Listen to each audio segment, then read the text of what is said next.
राजस्थान के एक छोटे से गांव लखनपुर में गोपाल नाम का एक साधारण किसान रहता था। मेहनती, ईमानदार, लेकिन किस्मत का मारा। पिछले 2 साल से उसकी फसल लगातार खराब हो रही थी। घर की हालत बिगड़ती जा रही थी और लोग कहते, गोपाल, तेरे ऊपर कोई ग्रह नक्षत्र भारी है। गांव के बाहर एक पुराने पीपल के नीचे साधु दयानाथ का डेरा था। लोग मानते थे कि वे दूरदर्शी थे। जो आज नहीं दिखता वो कल देख लेते थे। एक दिन परेशान होकर गोपाल उनके पास पहुंचा। बाबा, मेरे साथ ऐसा क्यों हो रहा है? गोपाल ने कहा, फसल बर्बाद, पशु बीमार, कर्ज बढ़ता जा रहा है। क्या ये सब मेरी बुरी किस्मत है? साधु मुस्कुराए, बेटा, कभी कभी जो होता है वही अच्छा होता है। बस समय तूफान दिखाता है पर मंजिल साफ करता है। गोपाल को ये बात समझ नहीं आई। वो बोला, फसल की तबाही में क्या अच्छा है बाबा? साधु बोले, अच्छा समय सबको अच्छा लगता है पर बुरा समय किसी बड़े मोड़ का संकेत होता है। गोपाल चुपचाप लौट गया और उसके मन में ये वाक्य गूंजता रहा, जो कुछ भी होता है अच्छे के लिए होता है। अगले ही दिन एक अजीब घटना बनी।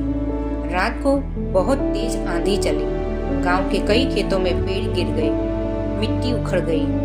गोपाल के खेत के किनारे एक पुराना नीम का पेड़ जड़ों सहित उखड़ गया। सुबह जब गोपाल खेत देखने पहुंचा तो उसके पैरों तले जमीन खिसक गई। पेड़ के नीचे से चमकदार धातु के सिक्के निकल रहे थे, पुरातन सोने जैसे। गांव के बुजुर्गों ने बताया, ये तो मेवाड़ काल के सिक्के लगते हैं, बड़ी कीमती चीज है। गांव के सरपंच और अधिकारियों को बुलाया गया।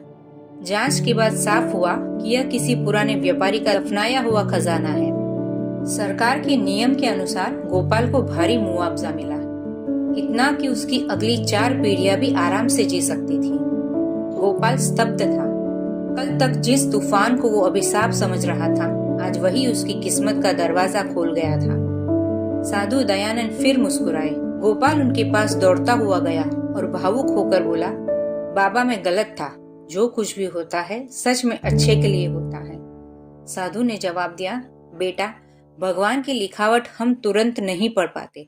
कल की आपदा आज का वरदान बन सकती है। इसीलिए बुरा समय आए तो टूटना मत, वो तुम्हें किसी बड़ी चीज के लिए तैयार कर रहा होता है। जिंदगी में कभी कभी परिस्थितियां हमारे खिलाफ लगती है, लेकिन अक्सर वही हार, वही रुकावट, वही दुख आगे चलकर हमारा मार्ग बदल देते हैं और सही जगह पहुंचाते हैं। विश्वास और धैर्य रखें, क्योंकि सच में जो कुछ भी होता है अच्छे के लिए होता है।